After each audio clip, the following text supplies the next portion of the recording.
पड़ोसी देश नेपाल ने एक बार फिर से भारत से पंगा लेने वाली हरकत की है। दरअसल वहां की सरकार ने 100 रुपए के नोट पर उत्तराखंड के भारतीय हिस्से को दिखाया है।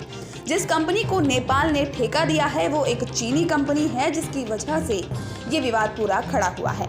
लगभग 372 वर्ग किलोमीटर के विवादित क्षेत्र पर भारत और नेपाल दोनों ही अपना अपना दावा करते रहे हैं। हालांकि ये इलाके उत्तराखंड के पिथौरागढ़ में है। नई करेंसी के लिए चीन का चुनाव ही शक पैदा करने वाला है। काठमांडू के सेंट्रल बैंक ने चीनी company China bank note printing and meeting corporation को ठेका देते हुए 100 रुपए के नोट छापने को कहा। इसमें नोट की रीडिजाइनिंग से लेकर छपाई और सप्लाई तक शामिल है। इसकी 300 मिलियन कॉपीज नेपाल जाएंगी, यानी लगभग पूरे देश में यही नोट इस्तेमाल होंगे। लंबे चौड़े करेंसी करार में नेपाल का नया नक्शा होगा, जिसमें विवादित क्षेत्र भी शामिल है।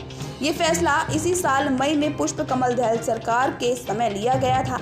बता दें कि काठमांडू के सेंट्रल बैंक के पास नोटों की डिजाइनिंग बदलने का अधिकार होता है, लेकिन इसके लिए उसे सरकारी मंजूरी चाहिए होती है।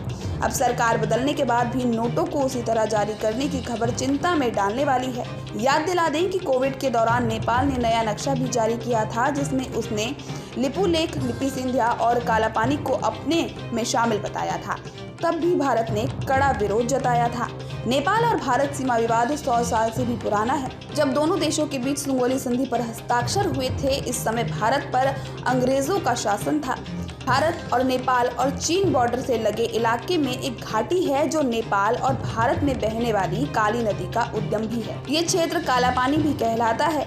यहीं पर लिपुलेख और लिपिधुरा दरा है। संधि के तहत काली नदी के आर पार के हिसाब से दोनों देशों की सीमाएं तय हुई। इसके तहत नदी के पश्चिमी हिस्सा भारत का माना गया, जबकि पूर्वी इलाका नेपाल का हुआ।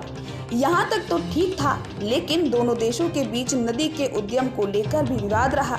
इसी आधार पर काठमांडू और नई दिल्ली दोनों ही कालापानी पर अपना दावा करते रहे। हालांकि तीनों ही विवादित क्षेत्रों पर दशकों से भारत का प्रशासनिक हिस्सा है।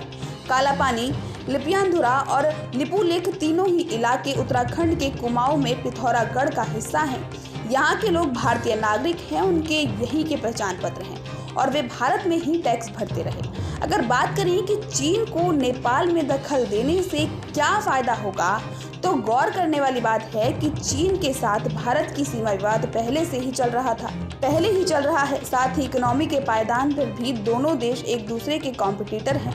लंबे समय से चीन भारत के कमोबेश सारे पड़ोसी देश को अपने पाले में लेने की कोशिश कर रहा है। फिर वो चाहे पाकिस्तान हो, चीन हो या श्रीलंका। वो कर्ज देकर उन देशों को अपना प्रभाव बनाकर और फिर भारत से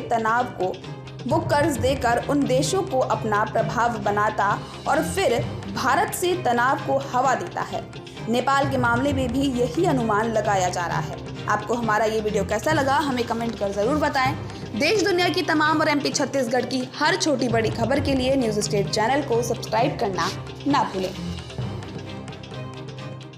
न्यूज नेशन अब व्हाट्सएप पर खबरों के ताजा अपडेट के लिए न्यूज नेशन के इस QR कोड को स्कैन करें।